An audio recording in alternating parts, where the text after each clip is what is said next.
பற்றி சொல்லணும். நான் வந்து தளபதி ஃபேன் தான். பட் ஆனால் நான் கபாலி படம் பார்த்து ரஜினி ஃபேனாக மாறிட்டேன். பிகாஸ் வந்து அதோட கதை, இந்த ரஜினியோட நடிப்பு எல்லாம் இந்தியாவில் உள்ளவங்க நான் ரிவ்யூலாம் பார்த்தேன். இந்தியாவில் நான் மலேசியனு சொல்ல மாட்டேன், மலேசியனு. இந்தியாவில் ஒரு ரிவ்யூவில் பார்த்தேன், கதை வந்து இதாக இல்லை, அதே கதை அது இதுன்னு சொல்லிக்கிறாங்க.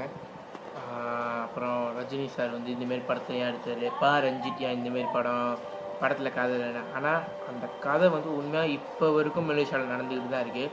தமிழ்நாட்டில் யாரும் மதிக்கப்படுறாங்க, இந்த சீனனும் மலாய்க்காரனும் தான் மேலே, தமிழ் என்றைக்குமே வேலை செய்யணும், அடிமையாக இருக்கணும் தான் இப்போ வரைக்கும் நினைக்கிறாங்க. அதை சொன்னதுக்கு ரஜினிகாந்துக்கு வந்து பெரிய சாருக்கு அவர் அந்த மகானுக்கு வந்து ரொம்ப தேங்க்ஸு.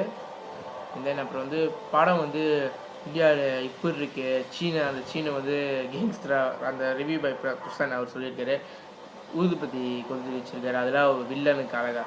சாமி கும்பிட்றவெல்லாம் நல்லவனும் இல்லை, சாமி கும்பிட்றது கெட்டவனும் இல்லை, அதை நான் அவங்ககிட்ட சொல்லணும். சைனீஸ் பற்றி சொல்லணும்னா, அவன் எவ்வளோ பெரிய பணக்காரனாக இருந்து கெட்டவனாக இருந்தாலும் அவங்க சாமியை மறக்கப்பட்டாங்க, அது சொல்லிக்கணும். அப்புறம் நிறையா ரிவ்யூ பார்த்தேன் இந்தியாவில், பணம் கதைலன்னு. அவர் எவ்வளோ பெரிய நல்லது மலேசியாவுக்கு செஞ்சுருக்காங்க. அந்தமாரி எல்லா மலாய்க்காரங்க அந்தமாரி படத்தை பார்த்தா திருந்துவானுங்க, அட்லீஸ்ட் கொஞ்சமாச்சும் திருந்துவாங்க. அதை நான் கூட சொல்லுவேன். படம் வந்து மலேசியாவுக்கு வந்து 100%, இந்தியாவுக்கு எனக்கு தெரியலலா. அடுத்த இந்தமாரி ரிவ்யூலாம் அந்தமாரி கபாலி படத்தை பற்றி அந்தமாரிலாம் சொல்லாதீங்க.